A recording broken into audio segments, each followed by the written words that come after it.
Organic marketing is something that I'm really passionate about for two main reasons. Number one, it's how I built my own businesses, both my own private music lesson studio and our work at Ask the Box. If you're not familiar with what we do at Ask the Box, we'll talk about that a little bit more in a moment, but this is our whole shtick. The second reason is that I think organic marketing is the solution, especially for brand new up-and-coming businesses in the music industry, because it's free. We don't have to worry about paid advertising, trying to figure out how to run paid ads, especially with money that we may not have early in our careers. So my thesis when it comes to building a thriving private lesson business is that we need three main things: a profitable lesson package, a predictable source of students, and a repeatable enrollment process. We are going to touch on all of these three things today, but we're mainly going to focus on number two, our predictable source of students in our marketing. We'll just fire off a couple ideas really quick. When you think organic marketing or you think about growing a studio, what are the first things that come to mind as being the most effective marketing strategy to attract new students? Any ideas? Word of mouth. Word of mouth, great. So that's the first one that comes up every single time. I'm so glad that you said that. When you go into a Facebook group, and there's a lot of them out there, Parent Teacher Central, like 17,000 people or something ridiculous, that question gets asked all the time, and word of mouth is the first one that comes up. What does it mean? Right? It's this very ambiguous, pie in the sky type of marketing idea. And I'd like to further define it today as building authentic relationships. Being a really good musical citizen of your local community is word of mouth. Other things that people tend to talk about, of course, paid advertising or running ads in the local newspaper is a really common example. We can also talk about social media, definitely something that we're very passionate about and do a lot of at OTV as well. Like a glass of water versus a well. When we think about marketing, we're looking for things that are repeatable and are sustainable. So that glass of water piece is going to be things that we have to constantly refill. It's something that once you fill up that glass one time, you use it up and you have to keep putting more into it. Again, think paid advertising. That money doesn't sustain you, you have to keep paying for those ads. That can also be working with a marketplace or an agency, something that might take 30% of your tuition in exchange for that marketing effort and those student introductions. But the one thing that I like to keep in this glass of water is social media. Again, like I said, we're looking at free advertising. When we're spreading the word organically here, social media is a great way for us to do that. The well would be the word of mouth. That would be those mutually beneficial relationships with key people in our community, where we can not only be a really great member of our community and support music education, especially to the schools and other programming, but we also can get those referrals to really ideal students, really qualified lead people who fit our teaching style and the results that we can get for students ideally too.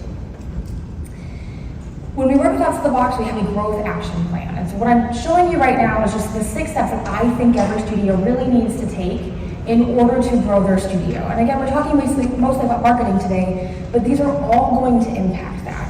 We'll talk for each just a little bit to give you a taste before we really get into the marketing, but I want to start with identifying your ideal student.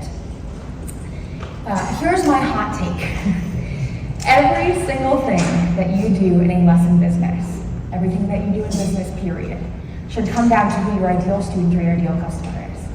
If you don't know who that is, we need to keep refining and experimenting with over time. But the more clear you are on who you help, how you help them, the results that you're getting, and who you can help the most and the best results that you can achieve, the easier it is for us to market ourselves. A common thing that I hear all the time from students, or studios rather, when I talk to them in their first meeting is I ask who your ideal student is, and they will say, anyone who will pay me. Who, just a quick show of hands, who's taken a student in the past that maybe wasn't quite a fit, but the money felt really good, and so we did anyway? Okay, great, most of us. So we've all been there, myself included. The hard part is when you're looking at your schedule every week, and you're just thinking, oh my gosh, I just have to get through Wednesday at 3, and then the rest of my week will be so much better. Not that you're a terrible teacher for that student, of course you're still going to take good care of them and give them the best service that we possibly can, but it's not to anyone's benefit. They don't want to be that person on your schedule, whether they know it or not, and you're, of course, a consummate professional. They aren't aware, hopefully. But you also, as a teacher and as an artist, don't feel as fulfilled by this, which that is really at the core of what we're doing. So knowing who you can help, who you work with the best, their goals, their genres of interest, the areas of study that they really want to focus on, maybe even technical challenges or learning obstacles that we're great at supporting. That's a really important piece of this. Potentially even more importantly, Personality, habits, characteristics, parents. Who is your ideal fit? Who do you work with the best? And what results can you get them? From there, that ideal student, like I said, shapes everything. It should impact our studio structure. When we start formatting our studio business, there's a lot of different areas that we want to focus on. It needs to be how the actual lesson itself is set up, but also how does the business support that ideal student.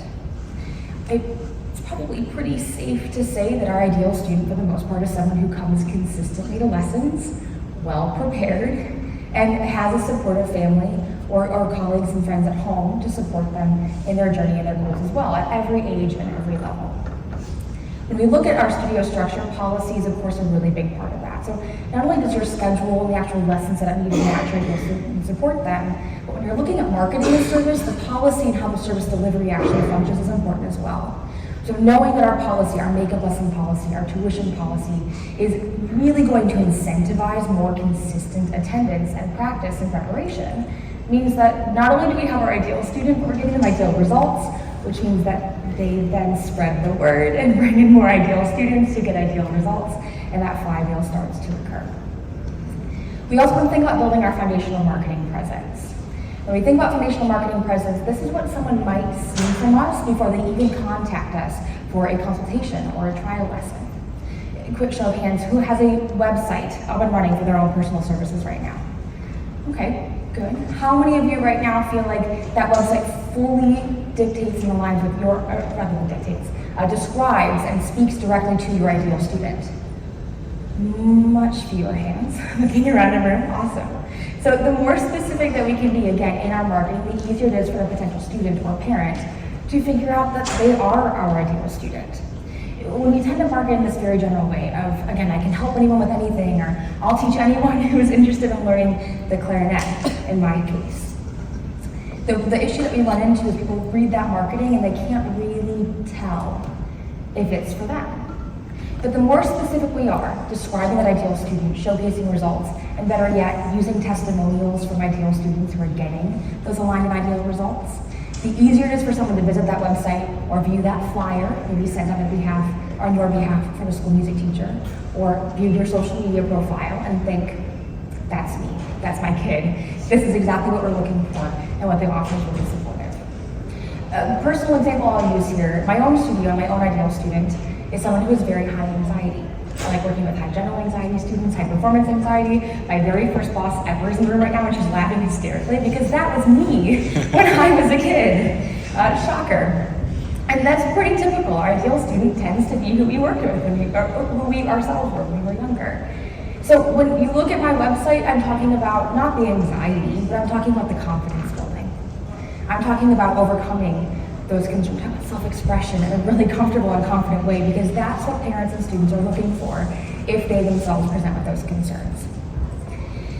Then we want to drive people to the website. We want to give them the information they need to take initial steps. And this is where I'd like to spend a really good chunk of our time today, because this is, I think, where we get the most questions. How do I get my website in front of people? How do I get my flyer in front of people? And how do I find those aligned and ideal students? We talked a moment ago about the word of mouth marketing. How do you rely on word of mouth marketing when no one knows that you exist?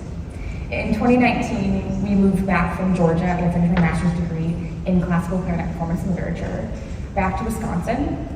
And when we settled into that location, I really was starting from scratch. I had been networking and emailing people in advance, letting them know that I was coming to the area, trying to make connections with teachers that I knew and a lot of folks that I didn't, trying to figure what that was going to look like for my future and my studio growth. And in that process, I was thinking about the word of mouth marketing, not just because I was hoping to meet with parents and students, but I really wanted to know the people who were already in contact with those ideal students and their parents, the people behind the school music programs, our wonderful K-12 educators, general music, and in my case, of course, a lot of band directors. I also wanted to know beyond the school music programs who else was in my community. We're thinking homeschool co-ops and networks, which can be a fantastic source, especially if we're looking at taking teaching to full-time. So nice to have some daytime lessons, I'm not gonna lie. It's pretty great when you don't have to be teaching just from 3 to 8 p.m. We also want to be thinking about other organizations or community that are already spending time with those students. As a lifelong Girl Scout, an avid Girl Scout volunteer, I've spent a lot of time in the Girl Scout community building relationships, teaching music badges, volunteering at camp and teaching canoeing if that's where they need me. But building those relationships and supporting that community has been a massive part of how my studio has grown. It's also really important when we think about our marketing to view the other teachers and musicians in our area as part of that group and that community rather than competition. I think this is a mindset piece that a lot of us struggle with as musicians. Unsurprisingly, right? You go to music school and your friend or even your roommate could be the person that's taking that same show placement audition as you tomorrow, or the same orchestral audition the next week. And it can feel, of course, like we're friends, we're professional friends, but we are direct competition. And when it comes to teaching, because we have a clear ideal student, we can reframe that really easily. My ideal student of high anxiety is not my colleague Lindy's ideal student, who also happens to be a fantastic clarinet instructor. But ideal students, because they vary, mean that we can now build relationships within our musical community and help each other to place students in the right situation, in the right studio for that. It's not about just taking the money, although of course we want to build a sustainable business and support ourselves as musicians full-time. But it's about making sure that our students are in the right place with the right person to get their desired results. And then as a result, stay long-term in our studios and enrollment. So we want to be networking, again, with the school music programs, the homeschool co-ops, other community organizations, but also with our other teachers. I will also add that a lot of my student referrals have come from piano teachers in my area. I did teach a little piano in the beginning of my career when I was desperate to get my studio to grow because I had no backup plan when it came to income. And that was the thing that I was doing full time as quickly as possible. But not working with the piano teachers didn't just lead to piano students. It led to clarinet students because a lot of those students start taking lessons at ages 5, 6, 7. They get to middle school band and they're already in piano lessons, and so a logical next step is to take clarinet lessons as well if that's the instrument that they choose. So knowing those folks can also build a lot of great referral sources. Because we're trying to build these mutually beneficial relationships, the other little pitfall that a lot of us tend to make is to find all the area band directors, send them an email and say, hey, I'm Kelly, I teach lessons, here's my flyer, please email it out. Which gets about a 0.5% response rate to those emails. Have we tried that before? Has anyone sent those emails in the past? Yeah, okay. I'm seeing some hands, I'm seeing some very reluctant, like, don't necessarily want to admit it, but look, we've all been there. I absolutely did that when I was in my undergrad. And the reason that doesn't work is twofold. One, they are super, super busy, and you are not their priority. Of course, their students are and should be. But the second reason is that you're really asking for a favor. And as a stranger via email and a stranger on the internet, do they really want to just hand their kiddos over to you? Not really. They don't know you, and there's no relationship there. But to take it even a step further, in the music industry, we know that relationships are everything. Who you know is all about, is going to drive your career and is really going to support you. So it's important that we are building actual relationships, professional friends, if you will, with our area band directors and school music teachers. So rather than sending that outreach of a flyer and asking for a favor, let's offer a favor instead. School music teachers are busy and they have very, very full plate. How can we support them? Maybe it's sectionals with their clarinet students to support them in an upcoming concert in preparation. Right now in my area in Wisconsin, we are fully in solo and ensemble season preparation. It is wildly busy, and I'm doing a lot of visits right now in school programs to do both individual coaching for private music lesson students and students who maybe don't have a private teacher on their solo material, or even chamber group coaching for some of our smaller ensembles and feedback sessions on large ensembles too. It also might be pulling individual students out and giving one-on-one support. It could be equipment master classes and making sure that students actually have, in my case, the right reed on the clarinet. It could also be supporting those programs in whatever other way that they need. Sight reading sessions is what I did the week before we came out here, sitting with the program and walking through brand new music that the students have never rehearsed before. There is no one-size-fits-all answer, but we don't want to guess. What we can do is give a menu of options and opportunities and then leave it open for them to decide and let us know what is the most beneficial for them. Because if we can be of service, then we can build a really strong relationship. And as a bonus, we can showcase the value and the skills that we do have as an instructor to, again, potentially get referrals on the back end. From there, we want to move into a trial lesson or a consultation and register our students into actual lessons. When we look at this registration process, a common question is, how do I decide if I should offer this free trial, and what the heck do you mean by consultation? And ideally, we really are moving away from a free trial method.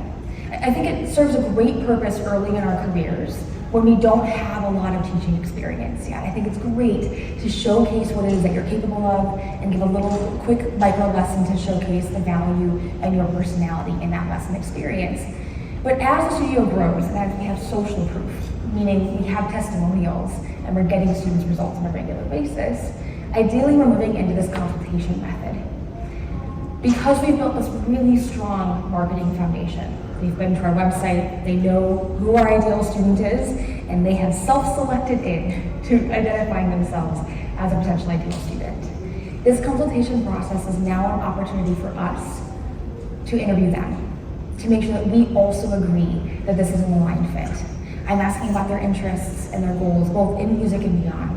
I'm asking if the student has an IEP in school. Is there anything that I should know about supporting them to make sure that accommodations are readily prepared for them?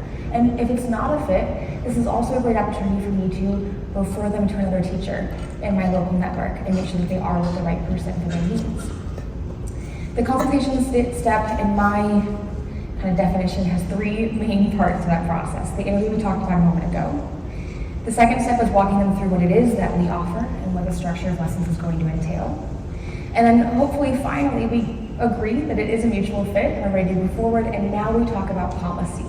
Because really good marketing and enrollment also means that there should be no surprises later in the service that we're offering. So I want to make sure in that process that as we sit down with a potential student and talk about next steps, they're not only aware of what they're paying and their lesson time is going to be, but also what happens if they can't make it, or what happens if they don't want to continue any longer.